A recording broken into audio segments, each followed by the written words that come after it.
Right, ముందుగా పోలసపల్లి సరోజ గారితో మాట్లాడదాం.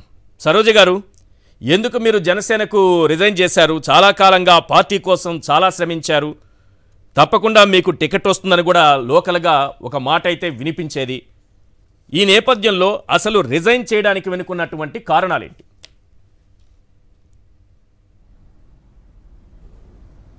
నమస్తే అండి. నమస్తే.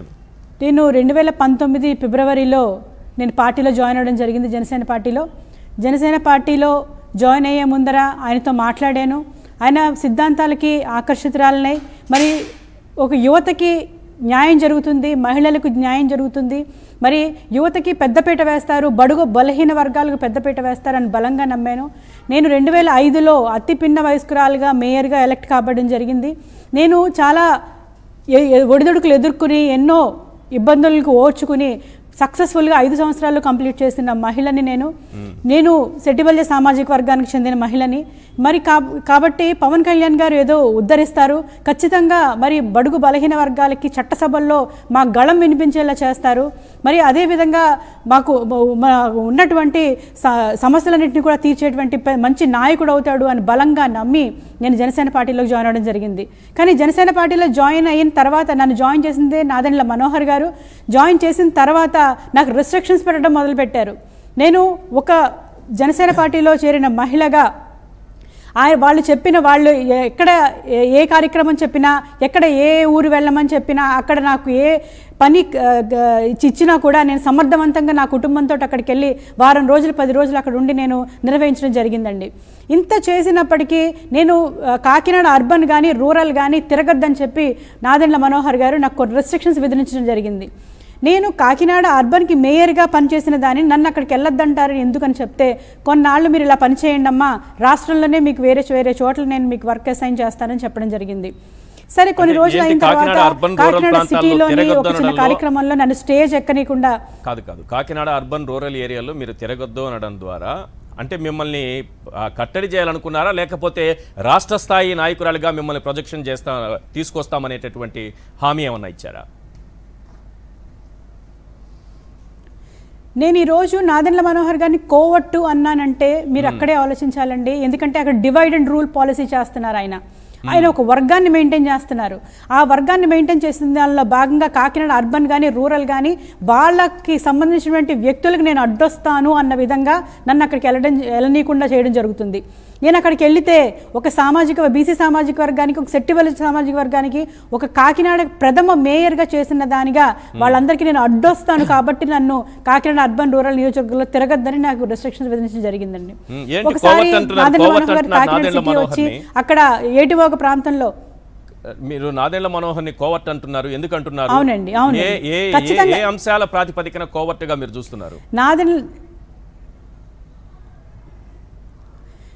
మొదటి నుంచి కూడా పార్టీ యొక్క స్ట్రక్చర్ కానీ ఒక పార్టీని నడుపుతున్నటువంటి వ్యక్తిగా, అంటే పార్టీ పవన్ కళ్యాణ్ గారిదైనా రథసారథిగా ఈయన పనిచేస్తున్నారు. ఈయన పనిచేస్తున్నటువంటి వ్యక్తిగా ప్రతి నియోజకవర్గంలోని మరి ఒక స్ట్రక్చర్ అనేది ఏర్పాటు చేసుకోవడం చాలా ముఖ్యమైన విషయం. ఈరోజు టీడీపీలో కానీ వైఎస్ఆర్సీపీలో కానీ మనం చూసుకున్నట్లయితే ఒక క్లియర్ స్ట్రక్చర్ ఉంటుంది, బూత్ కమిటీస్ ఉంటాయి, పోల్ మేనేజ్మెంట్ ఉంటుంది. ప్రతి ఒక్క చోట కూడా కార్యకర్తలే ఒక ఉద్యోగంలా పనిచేస్తారంటే పార్టీకి ప్రాణం ఇచ్చిన వాళ్ళే ఒక ఉద్యోగంలా పనిచేసి ప్రతి ఇంటికి కూడా వెళ్ళి వాళ్ళ పోల్ మేనేజ్మెంట్ ఏంటి, ఇంట్లో ఎంతమంది ఉంటున్నారు, వాళ్ళకి ఎవరికి ఓట్లు ఉన్నాయి, ఎవరు గవర్నమెంట్ ఎంప్లాయీస్, ఎవరు ప్రైవేట్ ఎంప్లాయీస్ అనేది ఒక స్ట్రక్చరు, ఒక డేటా ఉంటుంది. అటువంటి డేటా జనసేన పార్టీలో ఉండదు. జనసేన పార్టీలో ఉండాలి అంటే ఒక పాలసీ మేకర్గా చేసిన వ్యక్తిగా, నాదెండ్ల మనోహర్ పాలసీ మేకర్ చేసిన వ్యక్తిగా, ఒక స్పీకర్గా పనిచేసిన వ్యక్తిగా ఆయన ఖచ్చితంగా ఈ యొక్క విధి విధానాలన్నింటినీ కూడా ఇన్ఛార్జీలతో పని చేయించవలసిన అవసరం ఎంతైనా ఉంది. ఈరోజు పవన్ కళ్యాణ్ గారు తాడేపల్లిగూడెం మీటింగ్లో ఒకటి చెప్తున్నారు, మనకి పోల్ మేనేజ్మెంట్ లేదు, మనకి బూత్ మేనేజ్మెంట్ లేదు, మనం 40 సంవత్సరాల అనుభవం కలిగిన టీడీపీతో మనం వాళ్ళు ప్రయాణిస్తున్నాము, వాళ్ళకే ప్రాధాన్యత ఇస్తామని చెప్పడం జరిగింది. అది ఆ పార్టీలో ఉంటూ మా అందరికీ అవమానం, జనసేన పార్టీలో ఉన్న వాళ్ళందరికీ కూడా అవమానం జరిగింది ఆ రోజున. దాని నిర్మాణం లేదంటే ఎవరి తప్పది? అది ఎవరి పవన్ కళ్యాణ్ తప్పే కదా. పార్టీని నిర్మాణం చేసుకోలేకపోవడం ఆయన తప్పుగా చూడాలి. 2013లో ఎప్పుడో జనసేన పెట్టారు, 10 ఏళ్ళు అయిపోయింది. అదే చెప్తున్నానండి. ఇప్పుడు దశాబ్ద కాలంగా మేము పార్టీలో ఉన్నాము, దశాబ్ద కాలంగా ఒక పార్టీ నడిపిస్తున్నాము అంటే దానికి ఈ పార్టీకి ఒకటే స్ట్రక్చర్ వచ్చేసి ఉండాలి. కానీ ఇదంతా చేయనీయకుండా నాదెండ్ల మనోహర్ అడ్డుపడుతున్నాడు. ఇక్కడే మనం క్లియర్గా తెలుసుకోవచ్చు, ఇది కేవలం టీడీపీ నుంచి వచ్చిన కోవర్ట్గా ఆయన పనిచేస్తున్నాడు కాబట్టే, జనసేన పార్టీ ఫుల్ ఫ్లెడ్జ్డ్గా ఎస్టాబ్లిష్ అవ్వకూడదు అని కోరుకుంటున్నాడు కాబట్టే ఈ యొక్క స్ట్రక్చర్ అంతా కూడా జరపలేదు. ఈ రోజుకి ఆయన ఇచ్చిన 20 విషయాలేవి పవన్ కళ్యాణ్కి తెలియదా? ఆయనే కోవర్ట్ అని మీరెవరైనా ప్రశ్నిస్తే మిమ్మల్ని నేను వైసీపీ కోవర్ట్లుగా చూస్తానని పవన్ కళ్యాణ్ గారు అంటున్నారు. ఓవరాల్గా చూస్తే ఇటేమో నాదెండ్ల మనోహర్ చంద్రబాబు కోసం పనిచేస్తున్నటువంటి కోవర్ట్గా మీరు చెప్తున్నారు. పవన్ కళ్యాణ్ ఏమో మీ పార్టీ నాయకులు ఎవరు ప్రశ్నించి, ఇప్పుడు మీరు ప్రశ్నించినా మీరు పార్టీలో ఈరోజు రిజైన్ చేశారు కాబట్టి ఓకే, ఒకవేళ ఉండి మీరు ఏది అడిగినా మిమ్మల్ని కూడా ఒక కోవర్ట్గానే చూసేవాళ్ళు.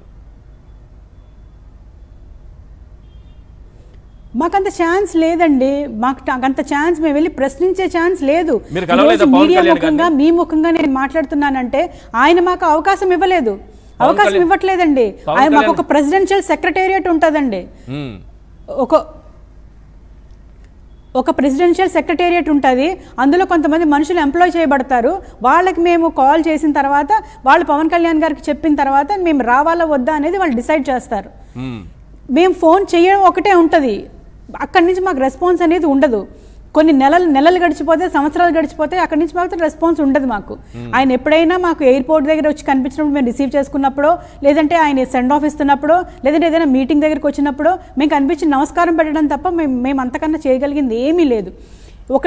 ఆయన నమ్ముకున్న వ్యక్తులు, ఆయన చుట్టూ ఉన్న కోటరీలు మాటలు మాత్రమే ఆయన నమ్ముతాడు. ఇక్కడ హరిప్రసాద్ కానివ్వండి, కేకే కానివ్వండి, అంటే వీళ్ళందరూ కూడా నాదెండ్ల మనోహర్ ఆధీనంలోనే పనిచేస్తూ ఉంటారు. పవన్ కళ్యాణ్ గారు చుట్టుపక్కనే ఉంటారు, కానీ వీళ్ళు నాదెండ్ల మనోహర్ ఆధీనంలో పనిచేస్తారు. ఆయన కనుసైగల్లో పని జరుగుతూ ఉంటుంది. చక్రవర్తి కానివ్వండి, వీళ్ళందరూ ఉంటారు. వీళ్ళందరూ ఏంటంటే మాలాంటి వాళ్ళు ఎవరిని కూడా దగ్గరికి రానియకుండా జాగ్రత్తగా కాపలా కాస్తూ ఉంటారు. ఒకవేళ మేము ఆ పరిసరాల్లో ఎక్కడైనా ఉన్నా కూడా ఏదో పని వాళ్ళు చూసినట్టు వెళ్ళండి ఇక్కడి నుంచి అని కసిరే పరిస్థితులు ఈ రోజు జనసేన పార్టీలో కనిపిస్తూ ఉంటాయి. మీరు ఎవరిని చూసుకున్నా పార్టీలో ఉన్న వాళ్ళు మాట్లాడకపోవచ్చేమో కానీ అందరికీ అంతర్గతంలో ఉన్న బాధ అయితే అదే.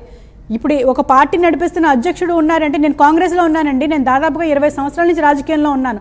ఒక కాంగ్రెస్ పార్టీలో ఒక ముఖ్యమంత్రి ఎలా ఉంటారు, లేదంటే ఆ పార్టీ ప్రెసిడెంట్ ఎలా ఉంటారు, ఆ పార్టీ విధి విధానాలు, ఒక పీసీసీ ఎలా ఉంటారు, ఇవన్నీ కూడా నేను చూసొచ్చిన దాన్నే.